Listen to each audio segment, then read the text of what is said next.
we have to ask you about your health and the whole process that you went through last year. So instead of going back to what it was like when it first happened, what was the season like for you getting physically better? In fact, in the middle of the year, I saw you walking around. You look pretty good, but how were you physically as far as football health goes? And when were you given a full bill to do everything 100%? I think I got cleared a couple of weeks before I was supposed to during the spring. Sometime in February or January I got cleared. Late January, early February I got cleared to. It looked like you were walking normal pretty quickly last year after all the surgery and everything. So what were you able to do during all those months to kind of look like you weren't injured, but you were injured? I think a lot of it helped just staying in the weight room with Blue and really just going home, because I got to walk up 3 flights of stairs every day, and I got a dog, so I got to take her in and out at least 4 times a day. So I think that helped a lot, just building up muscle. So just general life strengthened it, just doing regular stuff.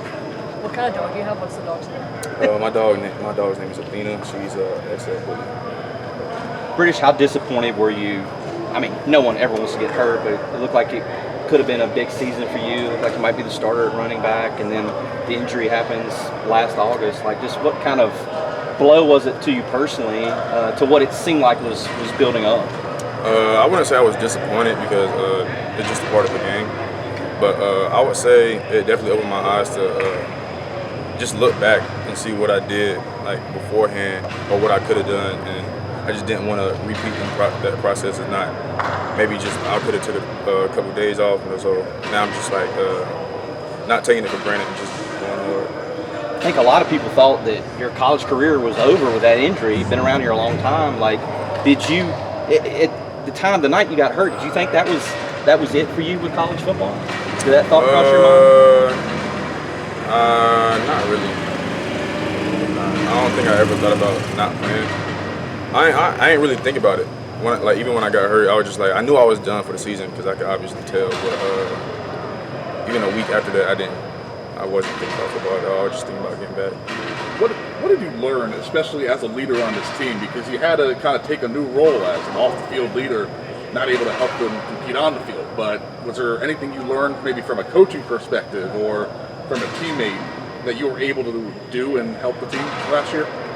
Oh yeah, for sure. Like I said, just like not taking things for granted. If I see somebody out here, if I saw somebody out here, just going halfway, I kind of took that personally, because I couldn't walk for a little minute, so I just took everything personally. So I just held them accountable in that kind of way.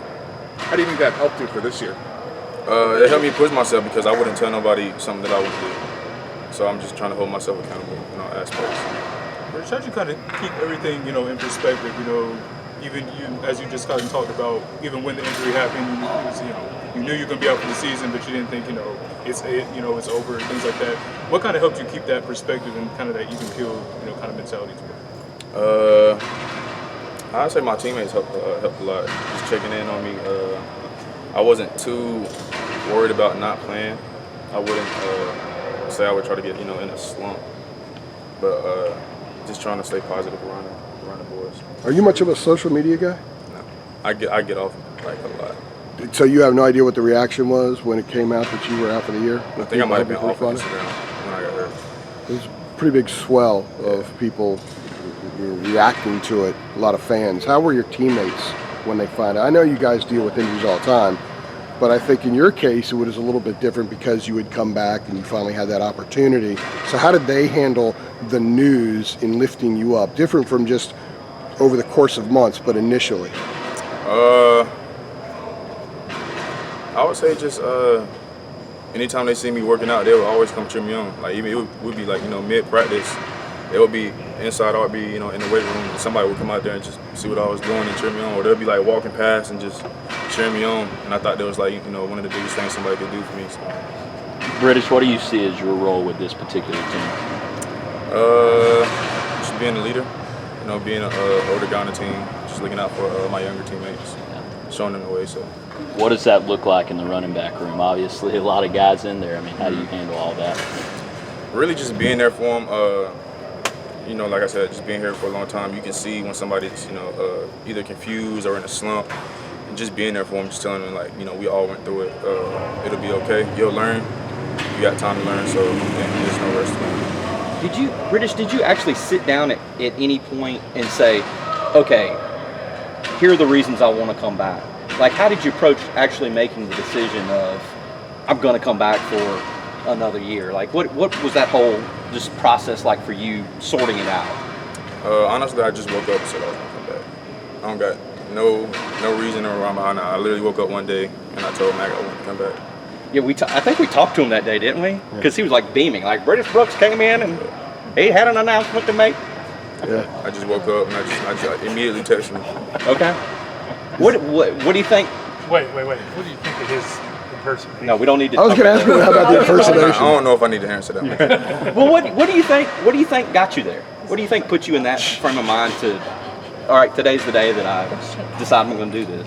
I think being hurt actually opened my eyes to seeing like how much I missed the game.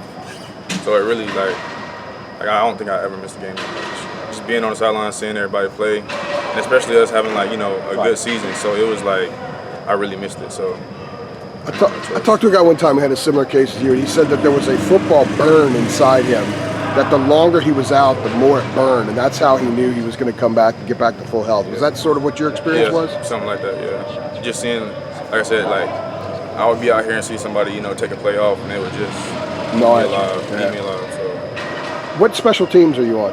all of it. All of them? Are you going to be a special teams captain? Is that going to be maybe one of your babies this year, that you're going to be in all that stuff and sort of be the voice in that room, so to speak? I'm gonna do whatever I gotta do. I feel like, so if I gotta play defense, I'll play defense. It don't matter.